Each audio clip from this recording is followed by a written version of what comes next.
لوگ تو گانوں پر تھرکنے والے اور نغموں پر اچھل کود کرنے والے وجد کی بات کرتے ہیں، لیکن اللہ کا کلام پڑھنے پر کوئی کسی کو وجد کیوں نہیں آتا؟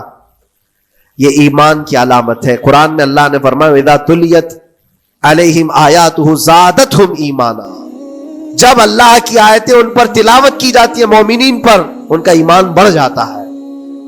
کیا آپ امام کے پیچھے قرات سن کر کے اپنے دل میں ہلچل محسوس کرتے ہیں؟ سننے کی طبیعت کرتی ہے؟ بلکہ ادھر نماز پڑھ کر کے جانے کے بعد آدھے گھنٹے کے بعد پوچھے آج پہلی رکعت میں کیا پڑھا تھا، دوسری رکعت میں کیا پڑھا، آپ کو پتہ ہی نہیں رہتا۔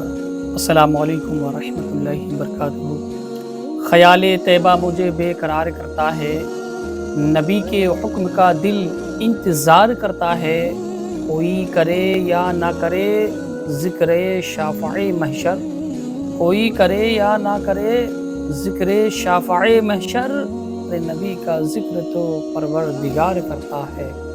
جہاں ذکر حبیب ہوتا ہے وہاں خود خدا بھی قریب ہوتا ہے، ایسے محفل میں بیٹھنے والا آدمی خوش نصیب ہوتا ہے۔ لے کر کے اگر کوئی رجب میں سوچتا ہے کہ میں بیج بوؤں گا تو کیا فائدے کا؟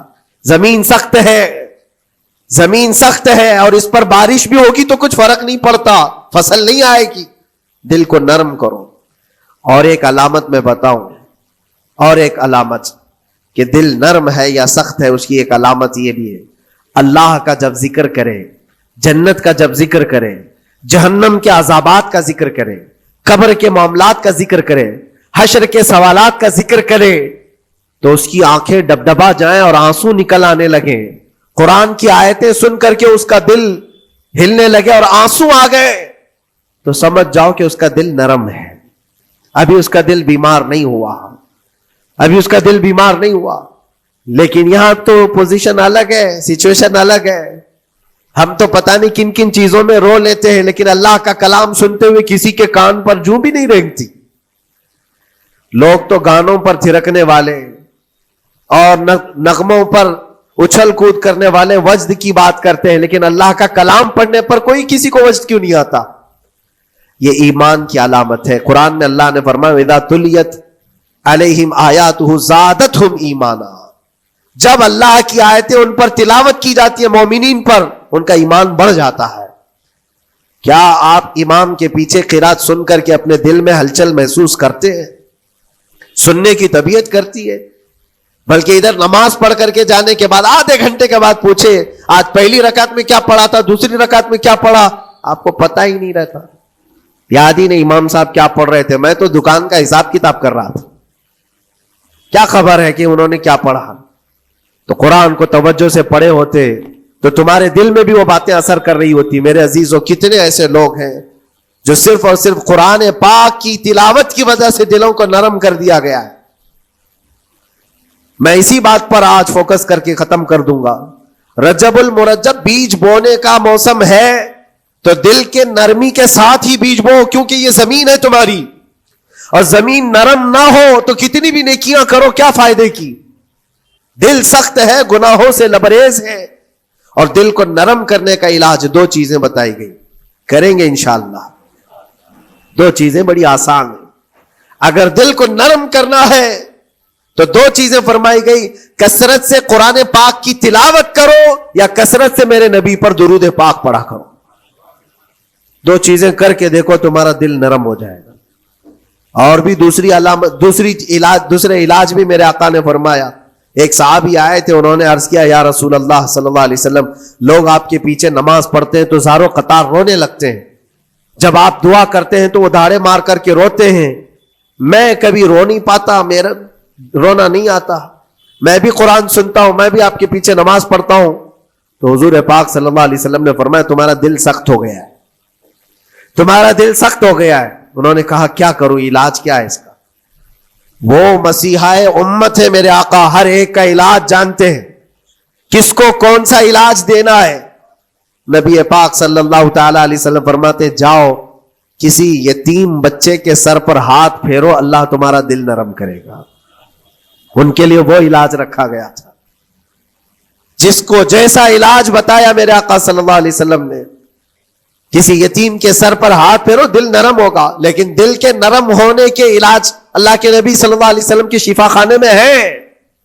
ہاتھ سے آپ کثرت سے درود پاک پڑھو، پھر دیکھو آپ کے دل کے اندر انقلاب آتا ہے یا نہیں آتا۔ آپ کے چہرے کا نور بڑھ جائے گا، زبان کا اثر بڑھ جائے گا، عمل خیر کی طرف رغبت بڑھ جائے گی۔ کثرت سے جب بندہ حضور پاک صلی اللہ علیہ وسلم پر درود پڑھتا ہے، اس کی زبان سے جھوٹ نکل جاتا ہے، گالی اس کی زبان پر نہیں آ پاتی ہے، کیونکہ وہ پاک کرتا چلا جاتا ہے اپنی زبان کو اللہ کے نبی کا نام لے کر کے۔ میرے عزیزو، اس میں دقت کیا ہے درود پاک کثرت سے پڑھنے میں؟ آپ جہاں چل رہے ہو، پھر رہے ہو، اٹھ رہے ہو، بیٹھ رہے ہو، انتظار میں ہو، سونے کے لیے جا رہے ہو، زبان ہی تو ہلانا ہے میرے نبی پاک صلی اللہ علیہ وسلم کی بارگاہ میں درود پڑھ کر کے۔ اور ضروری نہیں ہے کہ بہت لمبے لمبے درود پاک آپ کو یاد کرنے ہو، صلی اللہ علیہ وسلم بھی پڑھ لیا تو یہ درود پاک ہے، یہ درود پاک ہے۔ یا تو پھر الصلاۃ والسلام علیک یا رسول اللہ کہتا ہے تو یہ بھی درود پاک ہے، درود پاک ہے یہ۔ اور دل کو جب نرم ہو جائے گا تو انشاءاللہ العزیز آپ اس کے اثر بھی دیکھیں گے، اس کے اثر بھی دیکھیں۔ کیسے کیسے لوگوں کی بات میں کروں میرے عزیزوں، آپ کو پتا ہے تاریخ کے اوراق الٹ کر کے دیکھو۔ ایک صحابی حضرت نعیم وہ راستے پر گزر رہے تھے، دیکھا ایک کڑیل جوان مکہ کا جس کو سارے لوگ دیکھ کر پہلوان کہتے اور ڈرتے تھے، گھبراتے تھے، 27 سال کا کڑیل جوان ہے اور ہاتھ میں تلوار کھینچے ہوئے تیزی سے آ رہا ہے۔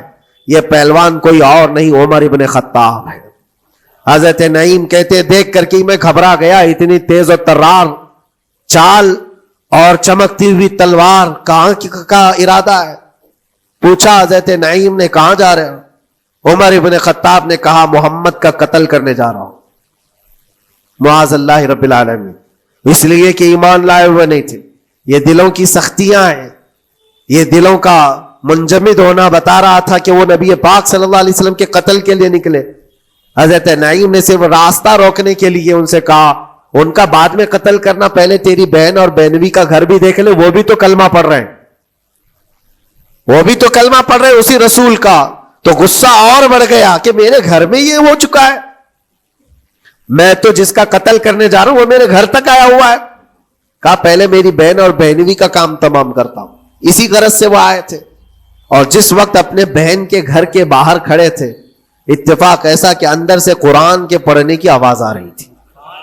ایک صحابی حضرت خباب، وہ قرآن پڑھا رہے تھے حضرت عمر کی بہن کو اور ان کے بہنوی کو، اور کیا بہترین انداز رہا ہوگا، جو رسول اللہ سے ڈائریکٹ سنے ہوئے لوگ تھے، اللہ کا کلام اترا ہوا ہے جن کے اوپر، وہ اس وقت حاضر رہے ہوئے لوگ ہیں، قرآن کو پڑھ رہے تھے۔ طٰہٰ ما انزلنا علیک القرآن لتشقی الا تذکرۃ لمن یخشی۔ عرب لوگ اچھی طرح سے جانتے تھے ایک ایک حرف کا معنی کیا ہوتا ہے، وہ عربی جانتے تھے، ان کی مادری زبان تھی، اور اس قرآن کے اندر جو مٹھاس تھی۔ عمر ابن خطاب کان لگا کر سنتے رہے سنتے رہے سنتے رہے، لیکن غصہ جو اندر سے تھا، دل کی جو سختی تھی، آئے تھے مارنے کے لیے، دروازہ زور زور سے ٹھوکنے لگ گئے، اندر لوگ ڈر گئے۔ حضرت خباب کو چھپا دیا، بہن اور بہنوی نے دروازہ کھولا، دروازہ کھلتے ہی ان پر حملہ آور ہو گئے۔ عمر ابن خطاب مارا، اپنے بہنوی کو بہت مارا کہ تم یہ کیا کر رہے ہو، دین بدل چکے ہو، یعنی تم یہاں سے نکل کر کے دوسری جگہ چلے گئے ہو، صحابی ہو گئے ہو۔ اپنی بہن کو بھی مارا، یہاں تک کہ ان کی ناک پھٹ گئی۔ جب لہو لہان ہو گئے تو عمر ابن خطاب نے دیکھا کہ میں اپنی بہن اور اپنی بھائی کو مار رہا ہوں۔ پھر تھوڑی دیر کے لیے دل میں رحم آیا، اور دل میں رحم آیا کس چیز کا، کس چیز کی وجہ سے نرم ہوا دل میرے عزیزوں؟ بھائی اپنے بہنوی کی اور اپنی بہن کی پٹائی کو دیکھ کر کے نہیں، ان کو دیکھا تھوڑی دیر کے بعد اور کہا چلو چھوڑو جانے دو، جو ہوا سو ہوا، لیکن جو تم لوگ پڑھ رہے تھے میرے آنے کے وقت مجھے دوبارہ پھر سے سنا دو۔ وہ کیا کلام تھا، وہ کون سا کلام تھا؟ اتنا سننا تھا کہ بہن نے محسوس کر لیا کہ دل کی نرمی کا دروازہ کھل چکا ہے۔ یہ قرآن ہے جس نے دلوں کے دروازے کھولے ہیں، مکہ والوں کے قرآن ہے، دل کی نرمی کی طرف دروازہ کھل چکا ہے۔ تو عمر ابن خطاب سے کہا کہ تم غسل کر لو، تم پاک ہو جاؤ، ہم قرآن تمہیں سناتے ہیں۔ اور انہیں پاک کیا گیا تو حضرت خباب جلدی سے باہر آئے، کہا میں سناتا ہوں۔ حضرت عمر کو جب یہ آیتیں سنائی گئی جھوم کر کے سننے لگے. قرآن کی وہ آیتیں 16 یا 17 آیتیں ہی سن پائے تھے کہ ان کے جسم کے اندر راشا تاری ہوا، کپ کپی آئی. کہا کہ چلو محمد کے پاس صلی اللہ تعالی علیہ وسلم، مجھے لے کر کے چلو، میں ان سے بات کرنا چاہتا ہوں. میرے عزیزو، بھائی اور بہنوی اور بہن لے کر کے چلے. اور اس وقت حالات سخت تھے مکہ کے. حضور پاک صلی اللہ تعالی علیہ وسلم کے پاس 39 صحابہ تھے جو ایمان لائے ہوئے، اور پہرے داری میں امیر حمزہ کھڑے رہتے تھے کہ کوئی آئے گا تو میں اس کی برابر خبرگیری کروں گا. عمر ابن خطاب کو تلوار لٹکاتے ہوئے آتے دیکھا تو صحابہ گھبرا گئے. مکہ کا بڑا پہلوان ہے، اس کو بھڑکا کر کے لوگوں نے بھیج دیا ہوگا، اب کیا ہوگا؟ یہ پٹائی بہت بری طرح سے سب کی کرے گا. غریب صحابہ ہے اور حضور پر ہاتھ نہ اٹھا دے. سب ڈرنے لگے. حضور پاک صلی اللہ علیہ وسلم سے آ کر کہنے لگے کہ یا رسول اللہ صلی اللہ علیہ وسلم، عمر آ رہا ہے اور ہاتھ میں تلوار ہے. اللہ کے نبی صلی اللہ علیہ وسلم نے فرمایا وہ میری گردن نہیں اپنی گردن دینے آ رہا ہے. وہ میری گردن لینے نہیں اپنی گردن دینے آ رہا ہے. وہ مخبر صادق صلی اللہ علیہ وسلم جانتے ہیں کون میرا غلام ہے اور کون منافق ہے. عمر ابن خطاب آئے تو حضور نے فرمایا راستہ دے دو. آتے ہی انہوں نے تلوار زمین پر پھینک دی. چہرے جمال جہاں آرا کو دیکھا. حضور پاک صلی اللہ تعالی علیہ وسلم سے پوچھا، پھر وہ آیتیں سنائے. اب سوچو میرے عزیزو، صحابی سے سننا، یہاں تو ہم قاری قرآن سے سنتے ہیں قرآن کی آیتیں. 1400 سال کے بعد آج بھی قرآن کا وہ اثر لگتا ہے دل کے اوپر. یہ ان سے جو 1400 سال کے بعد جس قاری قرآن سے سنا وہ تو صحابہ سے سنے تھے، اور صحابہ سے بڑھ کر کے اللہ کے نبی سے جو قرآن سنا ہو، خود نبی پاک کی زبان اقدس سے. اور جب اللہ کے نبی صلی اللہ تعالی علیہ وسلم نے آیتیں تلاوت کی، عمر ابن خطاب کی آنکھوں سے آنسو شروع ہو گئے. زارو قطار رونے لگے اور پھر پکار کر کہا اشہد ان لا الہ الا اللہ واشہد انک رسول اللہ. میں گواہی دیتا ہوں کہ اللہ کے سوا کوئی معبود نہیں، اور میں گواہی دیتا ہوں کہ آپ اللہ کے رسول ہیں. میرے عزیزو، عمر ابن خطاب رضی اللہ تعالیٰ عنہ کو اس طرف لانے والا، دل کو نرم کرنے والا، یہ قرآن پاک اللہ کا کلام ہی تو ہے. آج گناہوں سے اس پر بہت ساری پرت جم گئی ہے. ہمارے دلوں کے حالات ایسے ہو گئے، قرآن اٹھاؤ دلوں کو نرم کر دے گا.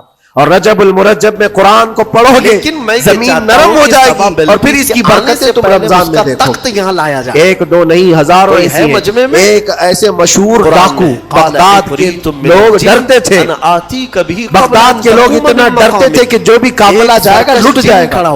فضیل بن عیاض، جو بھی قافلہ نکلتا تھا اس راستے سے لٹ جاتا تھا، کوئی بچ نہیں پاتا تھا. اللہ کے نبی، اور ایک قافلہ آ رہا تھا عرب سے اور مال تجارت لے کر بغداد کی طرف جا رہا تھا. تو قافلے والوں نے یہ مشورہ کیا کہ یہ جو قافلہ جا رہا ہے یہ اس راستے سے جا رہا ہے. فضیل بن عیاض ڈاکوؤں کا سردار وہاں رہتا ہے، بہت سارے ڈاکو اس کے ساتھ ہیں. وہ تو رہزن ہے، راستے پر روک کر کے مال لوٹ لیتے ہیں. تو قافلے میں ایک قاری قرآن تھے. انہوں نے کہا ٹھیک ہے اب راستے پر آ ہی چکے ہیں تو کیا کر سکتے ہیں، چلو بیٹھ کر کے نکلتے ہیں. میں قرآن کی تلاوت کرتا رہوں گا اونٹ پر بیٹھ کر کے، اللہ کریم اس برکت سے ہمارا راستہ آسان کر دے گا. قاری قرآن نے قرآن کی تلاوت شروع کر دی. اور جب وہ راستہ آیا جو فضیل بن عیاض کا تھا، فضیل بن عیاض ایسی ڈاکہ زنی اور ایسی رہزنی میں مشہور آدمی، جن کے آس پاس، جن کے ہاتھ کے نیچے 1000 سے زیادہ ڈاکو کام کرتے ہوں. بغداد پورا ڈرتا تھا، پورے راستے وہاں پر کوئی بھی سلامت نہیں جا پاتا تھا. اس راستے پر ایک قاری قرآن جب آیا، میرے عزیزوں تلاوت کیا کر رہا تھا؟ سورۃ الحدید کی آیت تھی، الم یأن للذین آمنوا ان تخشع قلوبهم لذکر اللہ. وہ قرآن کی آیت ہے. اللہ کے کریم فرماتا ہے کیا ایمان والوں کے پاس ابھی وہ وقت نہیں آیا کہ اللہ کا ذکر سنتے ہی یا اللہ کا ذکر ہوتے ہی ان کا دل کانپنے لگ جائے، ان کا دل ہلنے لگ جائے. فضیل بن عیاض کے کانوں میں یہ آیت پڑھ رہی تھی. قاری قرآن بار بار اس آیت کو پڑھ رہا تھا. کیا وہ وقت ابھی ایمان والوں کے پاس نہیں آیا کہ وہ اللہ کے ذکر سے دہل جائیں؟